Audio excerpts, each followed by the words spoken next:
Alright, in the previous video, I got through Jabba Jabba's belly and obtained the third and final spiritual stone. So now all I have to do is go back to Princess Zelda. Before I do that, I'd like to see what Sarah's input is on all this. I haven't talked to her in a while. In case you didn't already know, you can talk to Sarah at any time by just playing Sarah's song.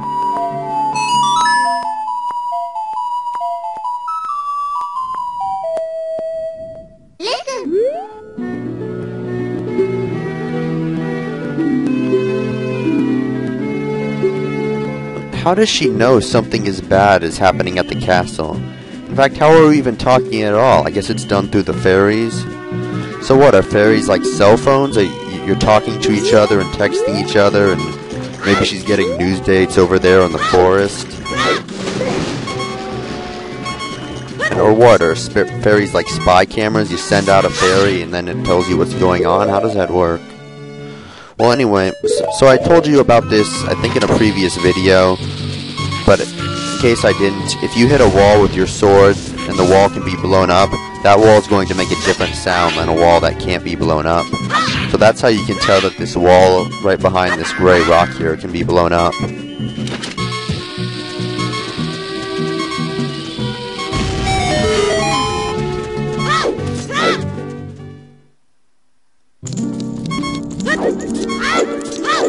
So this is another Great Fairies Fountain. If you remember in part 6, I talked to another Great Fairy that gave me a magic meter and granted me the spinning sword technique.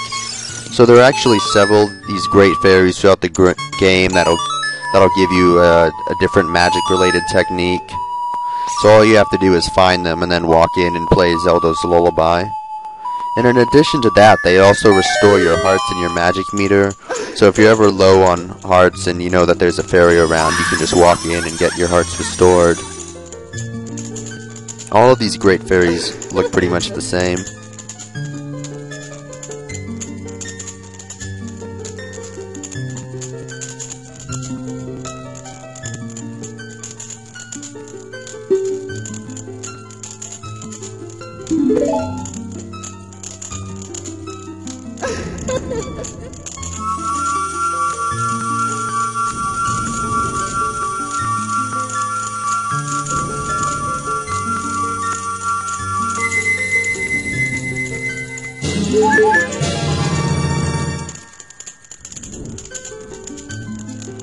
So I guess I got what's called Ferori's Wind. So that lets me set a warp point anywhere in a dungeon, and then I can use it again later to return to that point. In retrospect, it would have been nice to have that in Jabba Jabba's belly. Maybe I should have gotten this first, but then again, I can't take Ruto along with me when I warp, so maybe it wouldn't have been all that useful to begin with.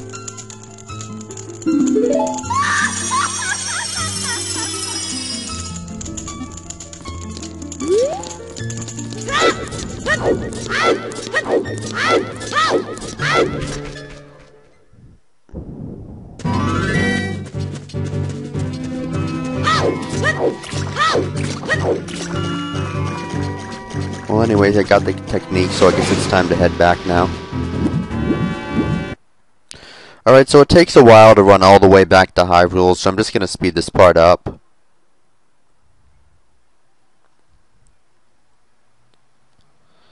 Actually, if you stay underwater long enough, you can actually drown, though it's kind of difficult to do.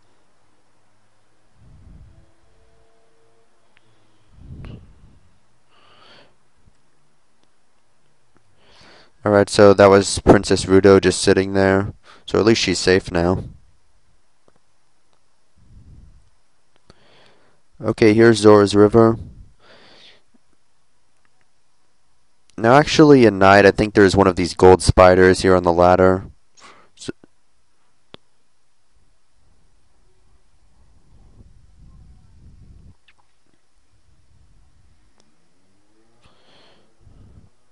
So there are rubies just sitting here in the water. I wonder how those got there.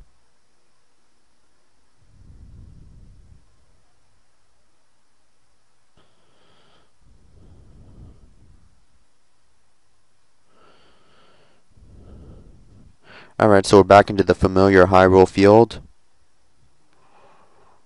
So I just played the Sun Song so I'm not attacked by those skeleton enemies. Oh, what's this? So it's daytime, but Hyrule Drawbridge is closed. I've never seen that before. There must be something going down, like Sarah said.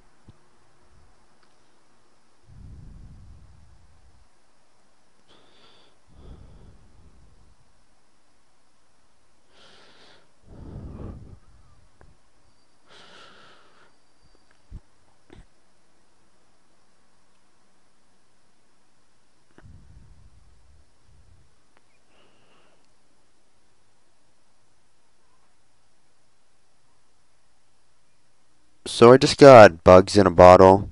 Now you can actually put these bugs onto soft soil and you'll get one of the gold spiders, even if it's daytime.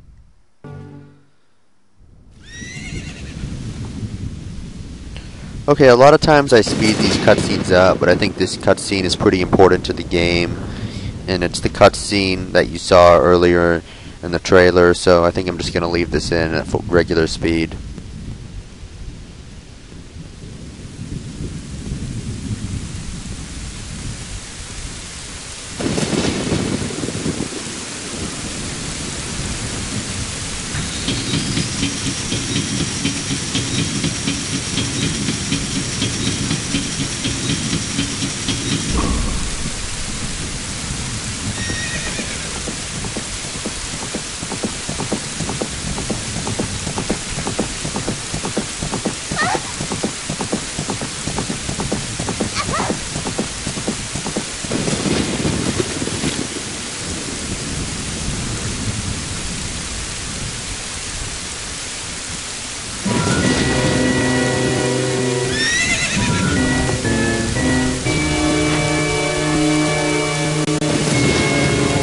Uh-oh, there's Ganondorf.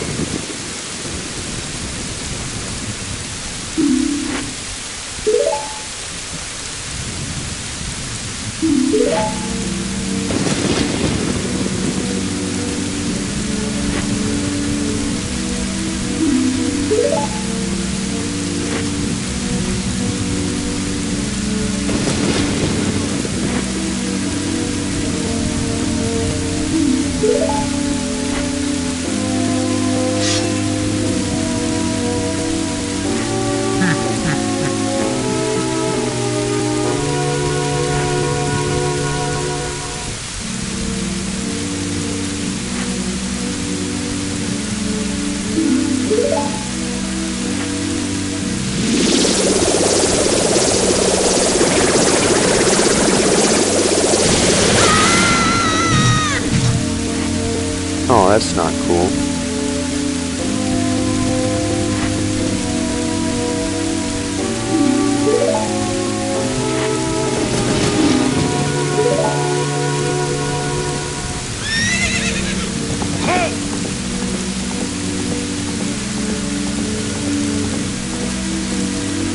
Okay, so he just blasts me and rides off on the horse. So I've searched every square inch of the game, and I cannot find either Zelda or Ganondorf as a child, so don't even bother doing that.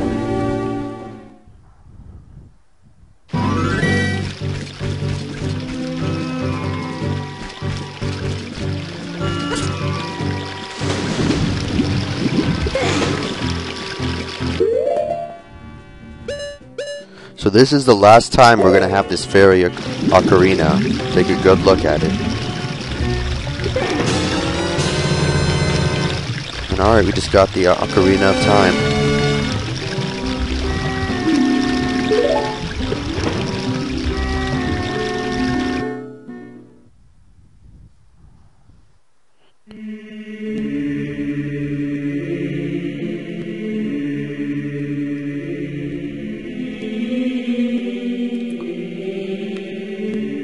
So how does this work? Is Link seeing this vision in his head, or does this...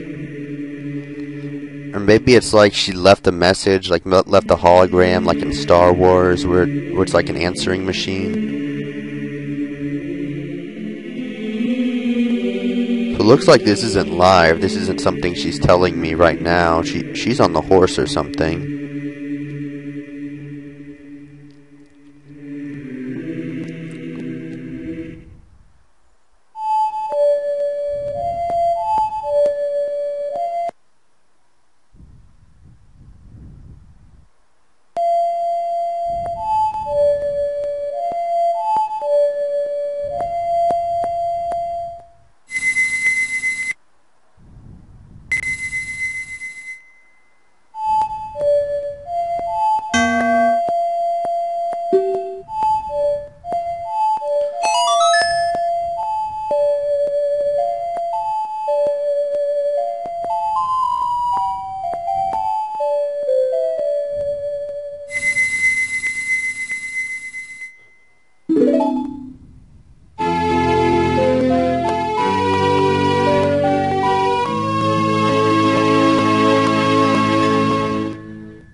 So there are just a few things I want to get before I go to the Temple of Time.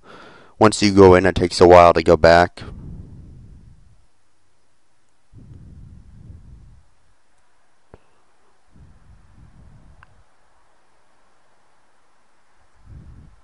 So like always, it takes a while to run through this field here, so I'm just speeding this part up.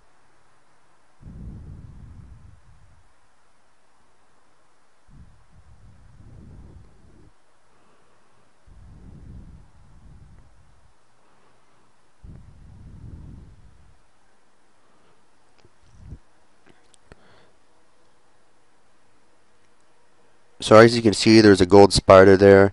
Now before, there was no way for me to get it all the way up there, but now that I have the boomerang, I can just bring the token to me.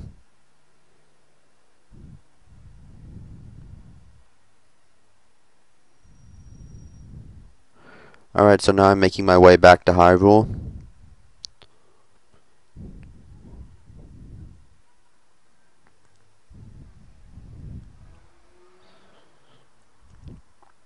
One of the rewards that the rich family gives you, I think it's if you get 30 of the gold spider tokens, they're going to give you a wallet that contains 500 rubies. That's probably the most important reward you get. And I don't like always being maxed out at 200 rubies and wasting all the rubies I get. I like to be able to store them.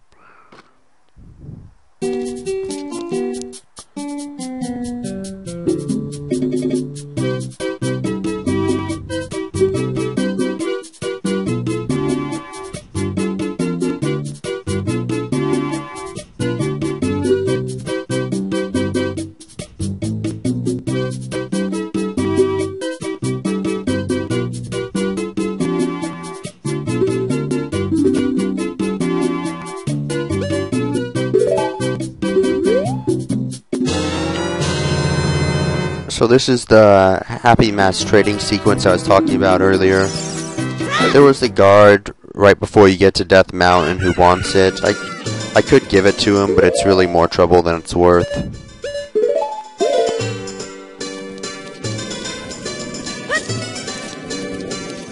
At least it is for me, since it doesn't really give you anything that you can use to battle enemies. There's no real reward in it besides just getting the mask and having people react when you talk to them.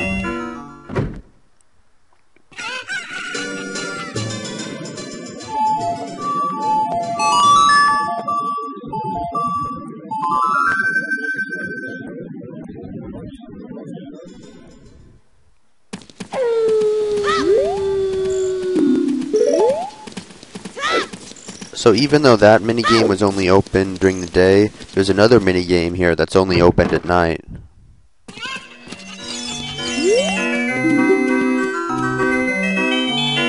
Alright, so they only tell you what the prize is after you pay the 30 rubies, and I'm hoping to get a bomb bag. Oh hey, just what I was looking for. So that'll allow me to carry 30 bombs instead of the original 20. And the way you play this is you just put down these portable bombs and hope they can go into the center here. Can you imagine how dangerous it'd be if a terrorist got their hands on a portable bomb, like they just set a bomb down and then it blows up a building 100 miles away or something?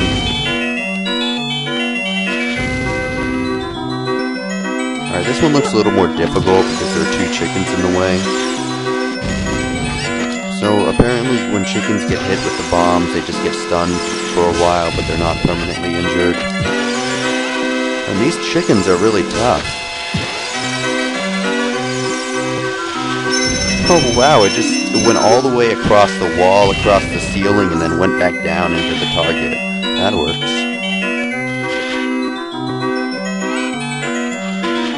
Alright, so I got what I was looking for on the first try. What are the odds of that?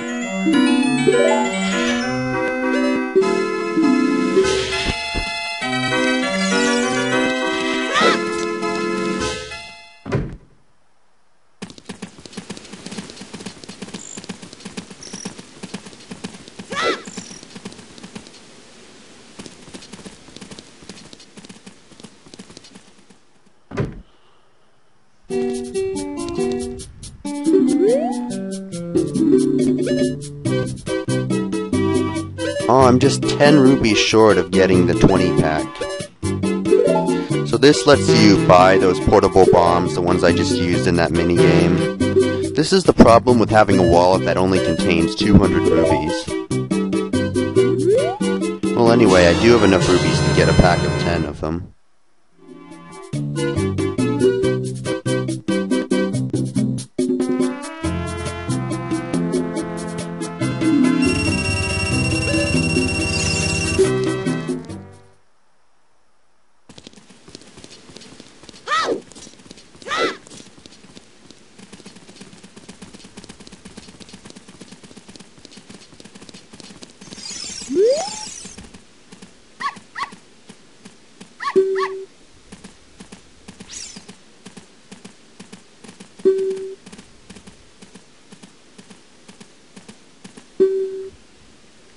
No surprise there.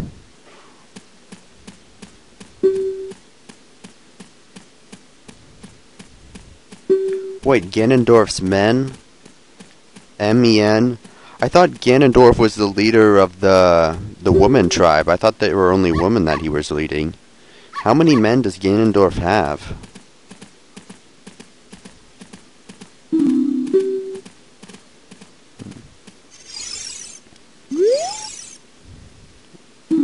Wait, so did that guy die? Like, dead? I didn't know people actually died in this game. Is that the only human who actually dies in this entire game?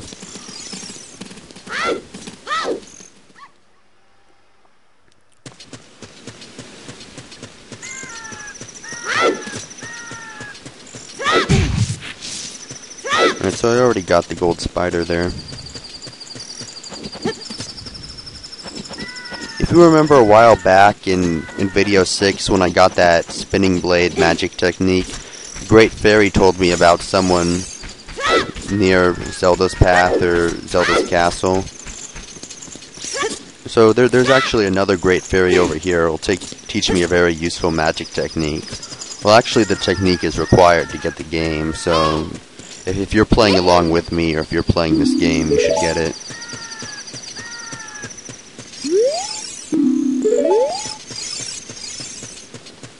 They say it's a dead end, but not if you have bombs.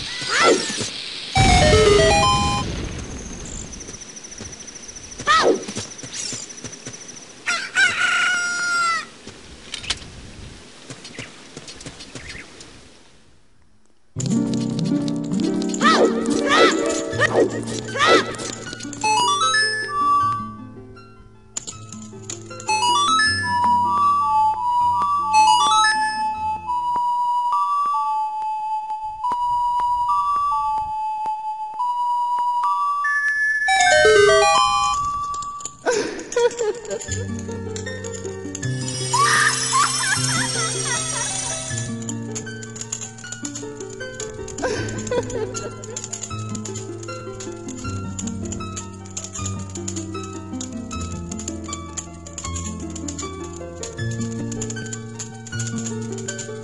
a really strange hairstyle. Like, do all the fairies have the same barber, or do they magically arrange their hair? Or does it just naturally grow out that way? How does that work?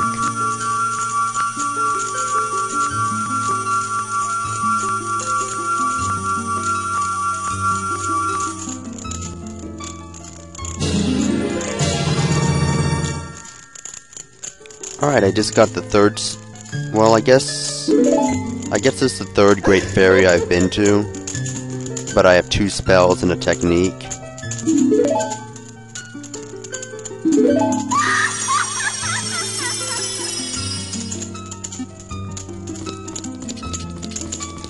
Now, Din's Fire uses up 6 magic points, which I guess is a fourth of your total magic meter. So you can only use Din's Fire 4 times before running out of magic and needing to get more, but it's a very powerful technique.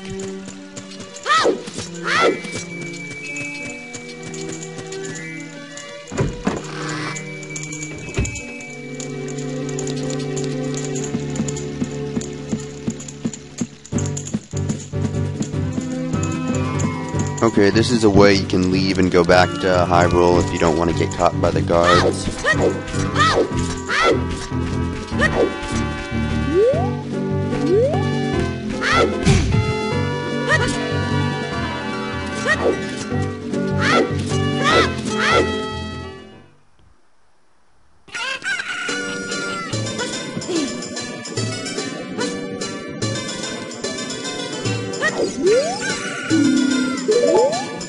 So that kid there will actually buy contents of a bottle, like he'll buy fish or he'll buy bugs.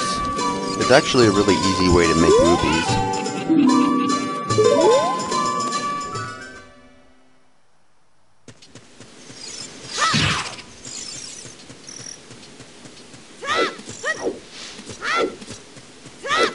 Alright, so I think I got everything I need. Now it's time to go to the Temple of Time.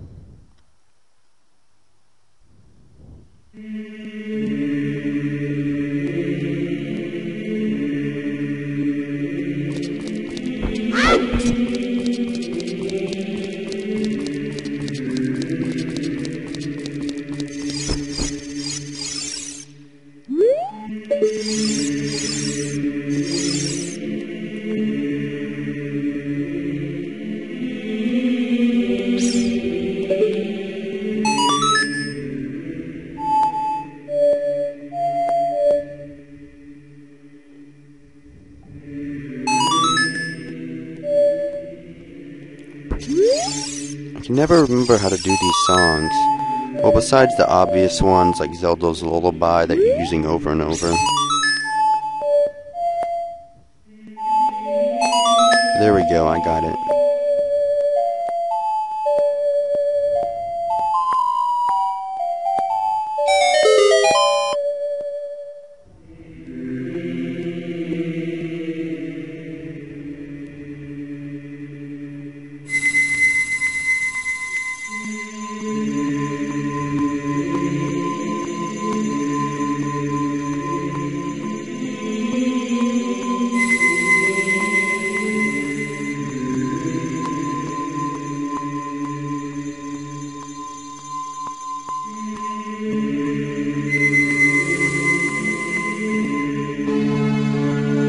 Everything I've done through the game so far has been leading to this moment.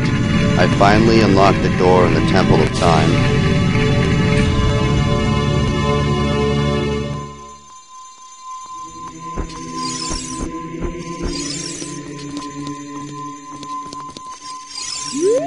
Isn't that a little insecure to just have the stone sitting there? I mean, can't just anyone just walk in and take them like a jeweler or something? I mean, that'd be pretty valuable in jewelry. So look at that, I'm just standing here, I'm walking through them.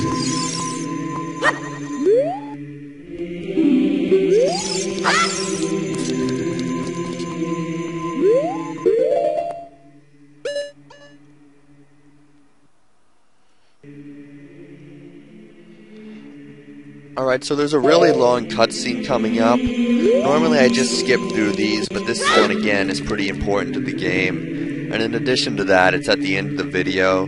So if you'd like to just skip this cutscene, just go ahead to the next part. Otherwise, enjoy the cutscene.